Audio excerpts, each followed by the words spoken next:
In this video, you will focus on practical examples of the three types of machine learning. You will then learn about what different topologies typically indicate in your data, as well as the statistics behind choosing the optimal one for your needs. You will then discuss the statistical principles behind choosing the optimal number of neurons to reach the highest level of detail while reducing the amount of potential error.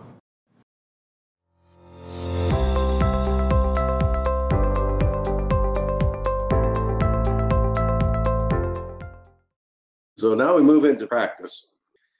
And if you'll recall, we had blenders and classifiers. A lot of our seismic interpretation was blender thinking. Well, here's an example of blender thinking.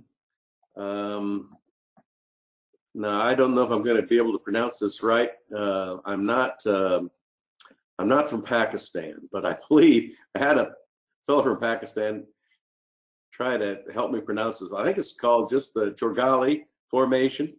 It's in Pakistan, and this was drilled some years ago and is available out on the web, by the way. And in this case, there were 4 2D lines that were drilled, one along axis and then 3 cross axis. It's an asymmetric anticline. And based upon this, somebody came up with a map, structure map, and decided where to drill. And they saw the fault on this cross line here and here and here. So they came up with not only the time contours, but also drew in the faults as best they could from these seismic data, which had no 3D at all. Early work, but it's an example of a blender type thinking. By the way, if you just look at this thing, you just look at that map, can you spot something kind of interesting? You see, we're not mind readers, but whatever the company was, look where they spudded the well. They spudded the well here. They went back and looked at the seismic data and reinterpreted the data, thinking that the actual structural high was right here, not where they spudded the well. So if you want to be Sherlock Holmes and think no further about it, you know that this depth contour map was prepared after they drilled the well. That's the first thing, because the new prediction would be to drill on the other side of the fault, right about in here, okay? And some of the other things that you get out of the detail are basically a smooth picture of an anticline. The real world is probably a lot more complicated than that. All right, let's move over here from blender thinking to classifier thinking. This is a scan of the winning neuron classifications. So the SOM classifications, and this is a golden 3D survey, and we're now looking at geobodies. Now what that is we're going to say that a geobody, like this cyan one right here, that geobody is of a particular winning neuron. But please recall that once we are looking at all the samples for a winning neuron, there may be literally dozens of separate geobodies that have the same winning neuron. Nothing wrong with that. It just means they share the same attribute properties. So we're just looking at a blue one here, and it's the famous teardrop example. This was in Kingdom and used for a number of years at SMT. But there's also some blue up here, and you can see some white. But what we have is all these colors then corresponding to geobodies, not just for one winning neuron, but for all of them. But now, rather than having 64, for example, 8x8 classifications, we might have hundreds of thousands of separate geobodies. And how do we define a geobody? Well, you'll see here in a minute. What we mean by a geobody is it has to be connected. It's the same winning neuron, but it's all connected, one adjacent to the other. And that's how we can go from 64 winning neurons to hundreds of thousands of geobodies. And every geobody has a winning neuron associated with it. Okay, so can we use machine learning to automate our interpretation? Today we have hydrocarbons depend upon the geology, and it also depends upon the geology, which is unfortunately not uniform. So machine learning without you and I, emphatically no, in my estimation, but we're going to use machine learning to do the grunt work. That's the new platform on which we will be making decisions of the future. Today, all machine learning stuff is still an interesting research oddity to some extent. There are a few brave souls that are marching into this and using, but they're few in number. They're pioneers. So I want to start off this section on practice by going back and going through this this business about machine learning.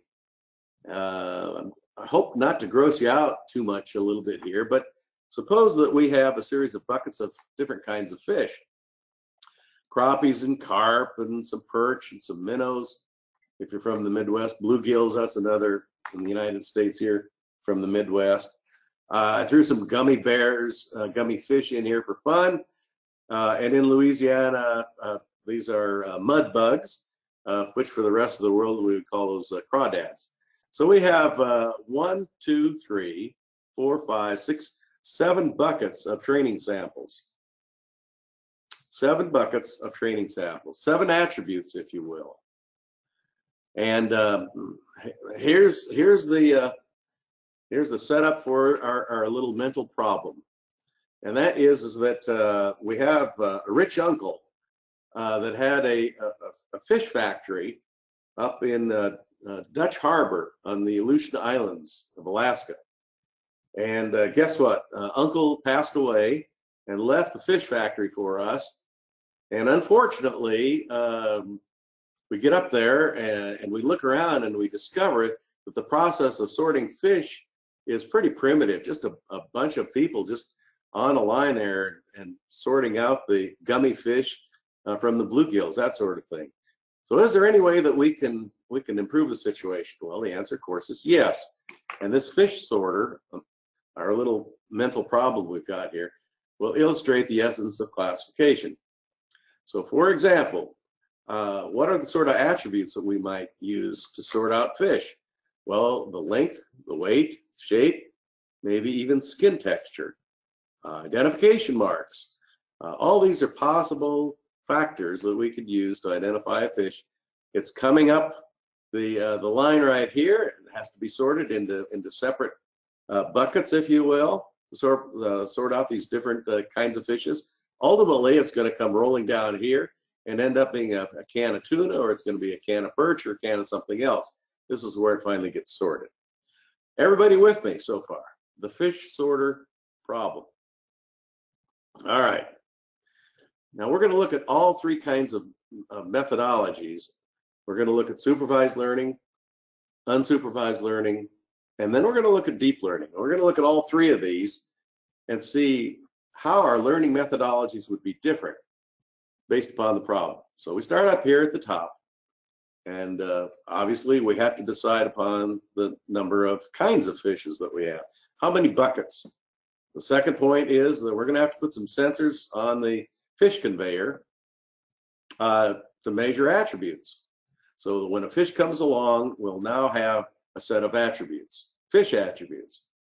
Now for supervised learning, for each bucket of fish, we're going to run that up the conveyor belt, and we're going to record those attributes for each fish of each type.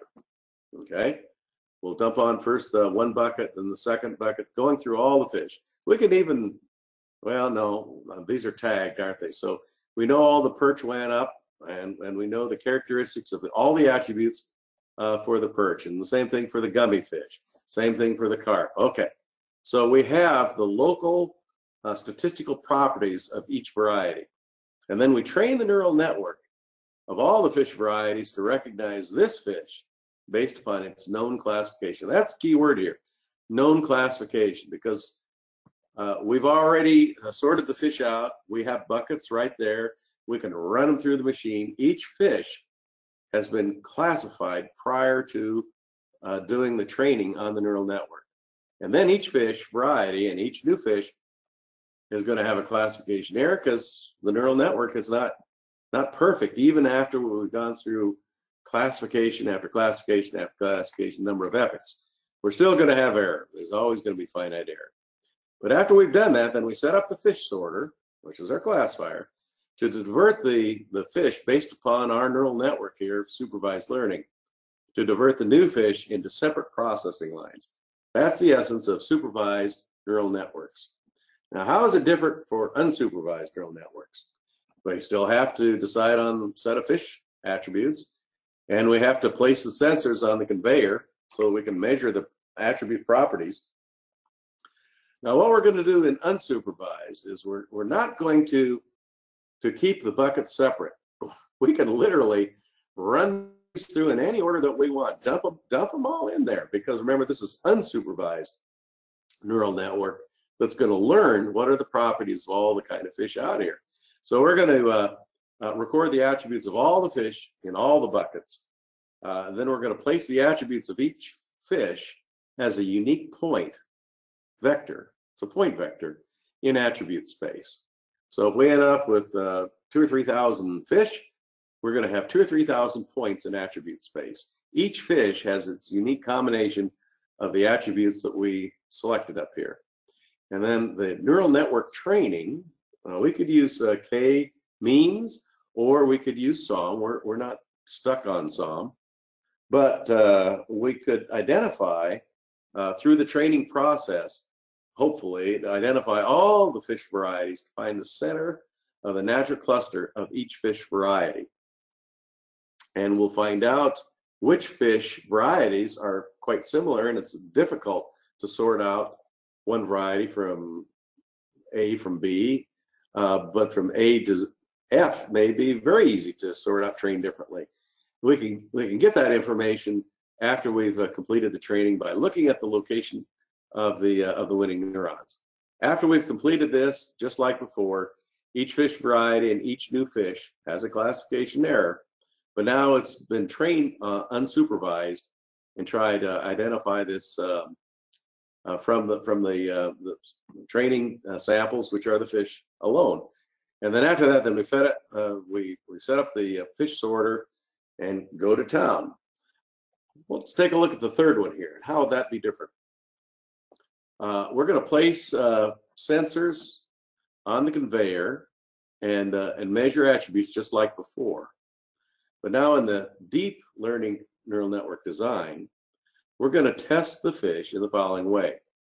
We're going to have a series of attributes, but the neural network layers themselves are going to include feature extraction. Sometimes it's called segmentation.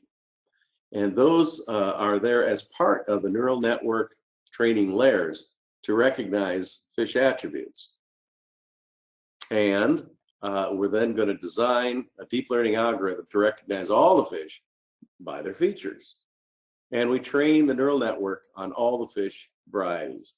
And we do that, but to, again, just like before in all three cases, to minimize the classification error. When we've done that, each fish variety and each fish has a classification error.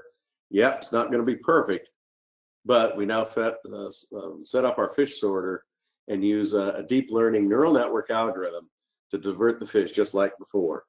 Well, I hope another run through this of the distinction between supervised neural networks, unsupervised neural networks, and deep learning. You're getting a firmer appreciation and understanding about the three machine learning technologies. I'd now like to take just a short period of time before our break to take a look at a new topic, and this is working both sides of the fence. There was a question or two here about 8x8. Why do we always show 8x8? Well, we're not married to 8x8, and working both sides of the fence illustrates the importance of interpreting at least two SOMs and sometimes many more. Let's say that we've got, that should be a 4x4, 5x5, 8x8, and a 10x10 SOM. So we have 5 different answers. Is any one of those going to be the right answer and the rest of them are wrong? Well, I don't think so. More neurons lead to more detail. So the interpretation usually proceeds from the broad picture, like the 4x4, 5x5, from the broad picture where we have few winning neurons to the detailed picture where maybe a 10x10 gives us the detail that we're looking for. It's like we're looking at the Earth from different altitudes, if you will. And if you will remember, go back and look at the slides on the wedge model. And we first took a look at the SOM solution for that using only 2 attributes, the real trace and the Hilbert transform. And then we went to 5 attributes and 6 and 8 and 10. We ended up with, I believe, 27 attributes were used. Now those 27 attributes were not just off the wall, those were single trace attributes. So they had the commonality. And what we discovered, just looking at the wedge model alone, more attributes of similar attributes leads to more detail. Now that doesn't mean that the 10x10 has the whole answer. Sometimes just looking at the big picture helps us get our bearings on the geology and what's important and what's not important. And then after we get the big picture in mind, then we drill down into some finer detail. So with the broad classification pictures, none of the samples fit very well. There's going to be low probabilities, but we may find some geologic anomalies, even with the broad picture, something that might be worth taking a look at in more detail. Now this takes us to a very important point, and we are now moving into the practice of using machine learning. And there's a very important point here called the principle of parsimony. Now, over on the left here, if you look at the model complexity, when we have 4x4, we're over here on the left, 5x5, 8x8, 10x10, 12x12, might be over here somewhere. We're, of course, by having more winning neurons, we're building a more complex model. And I would hope that you're starting to get the idea here that we're really dealing in the statistical world here. We're dealing with models. We get a run, we look at it, that's a model. It's not the final answer, it's a model. So one of these ways of building model complexity is more neurons, expanding the size of the neuron topology map. Well, guess what? There's 2 factors going on here in this principle of parsimony. And that is that as the model complexity goes up, the bias goes down because we're doing a better job. Bias is like our error. If we got 4x4, 6x6 is going to fit the data better than 4x4. 8x8, 10x10 is going to fit data better than anything else. So bias goes down. However, there's the other factor, and that is that the residual error increases. Residual error increases for new data that is brought in. So you may have a wonderfully sophisticated model, say 10x10 model, that fits the current data real well. But if we chose out of the 3D survey a different set of data that were not used in training, we find that the residual is high. Now, at that point, you might say to yourself, I got to give up. I can't go on. Well, yes, you can, because the principle, just to give it a name here statistically, but there is a minimum in the errors here, which is a combination of one factor bias and the other factor residual error. Now remember, this residual error has to do with not just the training samples that were used to create the model, but independent samples that were brought in to test the model. Okay? And so there is a minimum here, and that's the point. The principle of parsimony would say our best model is this one right here, where the total balance of bias and residual is at a minimum. That you go to a more complicated model, it isn't buying you anything. It's taking you away from Mother Nature. So the principle of parsimony is also called Occam's razor, which states that among the competing hypotheses, every model has a different hypothesis. A hypothesis would be, well, my 4x4 is the right model. No, it's not. 6x6 is better. Well, Occam's razor would state among the competing hypotheses, the one with the fewest assumptions should be selected. and that is the one right here. Okay, it's not the smallest residual, but it's the one, the combination of bias and residual. So the model is the most complete description of the data, is the one that satisfies this principle of parsimony right there. All right, well, we'll look at an example of this, by the way. This is back to the Stratton Field 3D survey. Now we're going to look at a line out of the survey, line 51. There's 200 traces per line, and there's 100 lines here. We're going to look at a time window that straddles the middle Frio zone where the reservoir is, 1.2 to 1.8 seconds, so a little bit over a half second of data. And this line has a little over 60,000 samples, and we're going to look at neuron topologies of 8 by 8 to 100 by 100. All these are going to have the same neuron topology, which is a hex topology, either 8 by 8 all the way to 100 by 100. And we're going to use an early terminating threshold of 0.0001.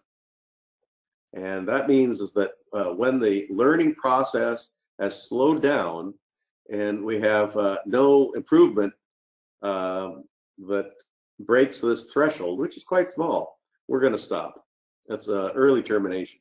All right, so let's take a look at the results here for this line. 8 by 8 is over on the left, and this is the final standard deviation of error. We then go to 10 by 10, all the way out here to 10,000 neurons, which is 100 by 100. And obviously, when we have more neurons, we're going to fit the data better. So any one of these, it's a monotonically decreasing curve, if you will. And if we throw more neurons at our problem, it's going to fit the data better. Okay, so this is kind of a done deal. The best fit is going to reduce after our training process.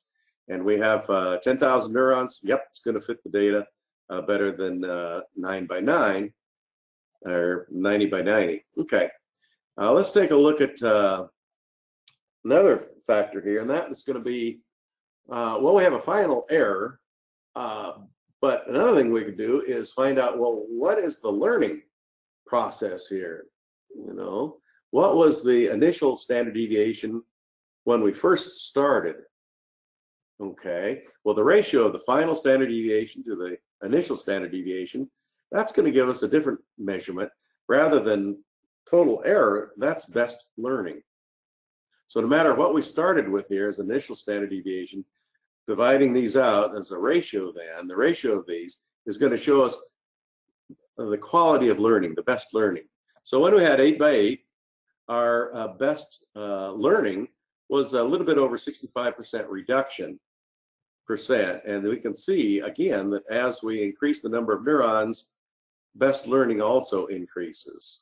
And by the time we get up here to 10,000 neurons, our error reduction has reduced to some number, to a number that's less than 45%. So it's got not only the best training, but it's also got the best learning. Now we're going to look at a measure called the Keikis Information Criteria, AIC, which is a standard methodology of helping us find that minimum of that red curve, because the Keikis Information Criteria takes into account not only the bias, but also the residual. So it's really both the complexity of the model and the reduction of error. And in that case, we calculate the AIC for each one of these models, and we discover that the most complete model is a 75 by 75 neuron topology. This point right there is the minimum of the AIC. And by having a more complicated model with more neurons, we end up with a larger value. And statistically, this is our best answer. About a little bit over 5,500 neurons, 5625, and we could refine it even further. So this illustrates a couple of points. One, it illustrates the point that, yep, there is a maximum number of neurons that you can throw at a problem, and it just doesn't keep on going to infinity. So there is a minimum. It also illustrates something else in the sense is that until we get to this point, until we get to the 75 by 75, everything that we have to the left of this point is giving us more resolution, more detail. Each of these models, from this one to this one, this one, this one, the AIC is decreasing. The model is getting better until we get to this point. When we're to the right of this point, these are giving us no new information. The models aren't any better. This is our minimum point right here. In this video, you focused on a practical example highlighting the differences between supervised, unsupervised, and deep learning methods. You then discussed the idea of working both sides of the fence. This idea is to show that you typically do not get the entire answer from one SOM result. The more neurons, the more detail are winning neurons. The principle of parsimony is then discussed to address the statistics on picking topology for analysis. It is determined that there is a limit to the optimal number of neurons within a model. This limit is the breaking point between a model offering increased detail to one that is now introducing increased error.